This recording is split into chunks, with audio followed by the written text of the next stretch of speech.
Welcome back. We're going to move on to the sixth skill listed here, rotate. And this is all about rotating objects within PowerPoint, but the skills are also useful in Publisher as well.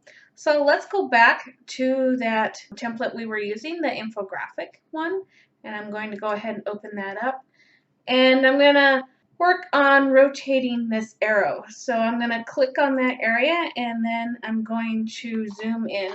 And by clicking on it and zooming, I'm going to zoom specifically on that area.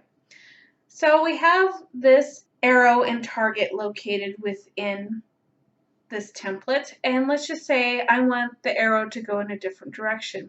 So when I click on each part of the arrow, I can see that they are unique pieces and these have not been combined or at least grouped. So the first thing I want to do is I want to group them. And to be able to group it and do it quickly, instead of clicking on each piece, I'm going to go ahead and move my cursor outside in a white area where there's no other objects drawn. I'm going to hold down the button on my mouse and draw it out and select. And when I do that, it selects all of the pieces of this arrow.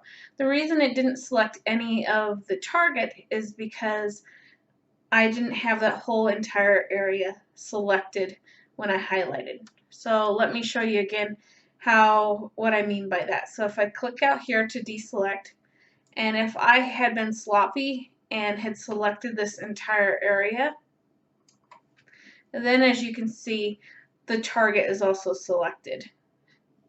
But I don't want the target selected. I only want to rotate the arrow. So I'm going to click out again. And let's try that again. So I'm going to move out into a clear area where there's no object, and I'm going to be far enough out that I can select all of my arrow, and then I'm going to go ahead and release. So it's all selected now. Now I can combine it, which is under the Merge Shapes in 2013, but it's Combine Shapes in 2010. But I don't want to do that in case I want to color different parts of my arrow a different color, like maybe I want the point to be different than essentially where the feathers are. So I'm going to go ahead and group that. And the grouping, I have it on my quick access toolbar, but I could also use Control G to group it. So I'm going to select that. Now it's grouped. So the thing I want to do is I want to go ahead and rotate this because, like I said, I want my arrow to be coming in this way.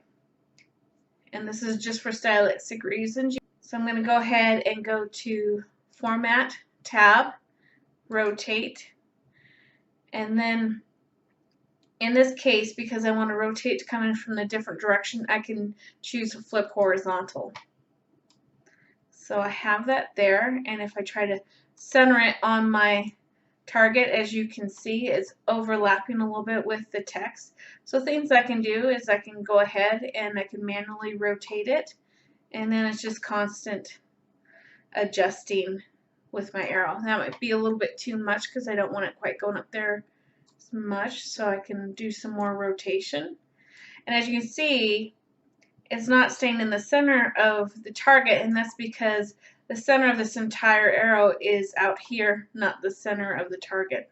So that's why it keeps changing. So I would just work with that.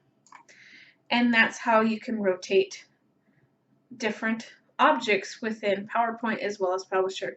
The functions work the same. So I want to show you some more rotation.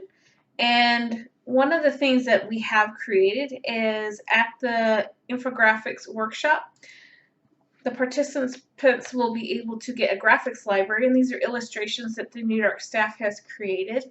And you have all these different pictures in here. Let me go ahead to what is called the slide sorter view. And as you can see, there's all these different slides with illustrations that we've made for you guys. So I'm going to go ahead and click on one of the slides. Let's go to this one with the school stuff. And let's say I want to use the bus, but I want the bus going in another direction. And this is why the rotation is really useful. So I can go in here, and just like on the arrow, I can go here, and then I can rotate. And I have all these different options.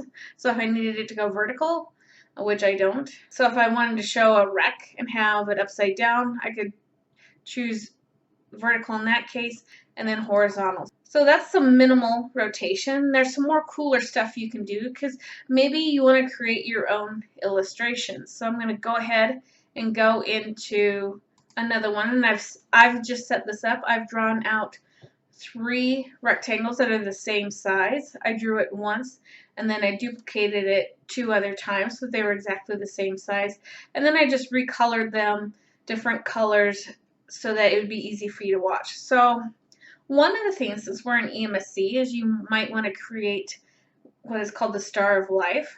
So I'm going to go ahead and select all 3 of these rectangles, have them all selected, and then this is how, using rotation and alignment, I can create a Star of Life. So I'm going to go here now to the alignment, and I'm going to align center. You see now they're all lined up. And then I'm going to go into align middle. And now they're directly over each other, but you may be thinking, well, I can't see them. Well, it's because we're going to rotate each one. So I'm going to click out. It's important to click out first, and I click back on. And then I go to the format and the rotate, and I want more rotation options in this case.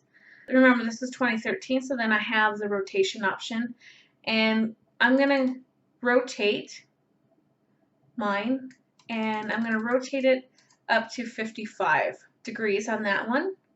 And then I'm going to click on the rectangle below that, and then I'm going to rotate negative 55. And there you go. So essentially we have a Star of Life there. So what I would want to do is, if I wanted it to be the EMS blue, I could just simply click on the, if I had a different color one, color it blue, go to the other one, color it blue. And you may be thinking, well, I can see all these lines, the Star of Life still doesn't look that way. And that's because we have the outlines, and as I said in an earlier tutorial, I don't like outlines because for personal preferences, and this is one of those cases where I don't like the outlines. So all I have to do is click here, and I need to go then, if I double click on a shape, it will bring up the Format tab, and then I can go to Shape Outline, and then I'll choose No Outline. Make sure I'm on No Outline, not green. And then what I can do is I can double click on the Format Painter, and I have it on my Quick Access toolbar, but it's also located on the Home tab. I'm going to double click on that, and then I'm going to click on one of the diagonals and then the vertical one. And then when I click out of it, as you can see, it looks like a single shape that we have here, and it looks like the Star of Life. So what I would want to do is I would either want to combine these, or I would want to group them. If I want to edit them later in the fact of each one is a different color, the group would act better, but the Star of Life is generally one solid color, so I'm going to go ahead and combine these, or in the case of 2013, merge. So to do that, I'm going to go ahead and select all of them again, and then I'm going to, right here on the Format tab, in the 2013, I have Merge Shapes. I'm going to go here and I'm going to choose Union. And in the 2010 version, it would be on my Quick Access toolbar. It would look a lot like this symbol, which is the Combine Shapes. And there you have it for the rotation and the different options and things you can do with rotation. Thank you for joining me, and I hope you'll come back. You'll join me for the 7th skill that we will be demonstrating. Thank you.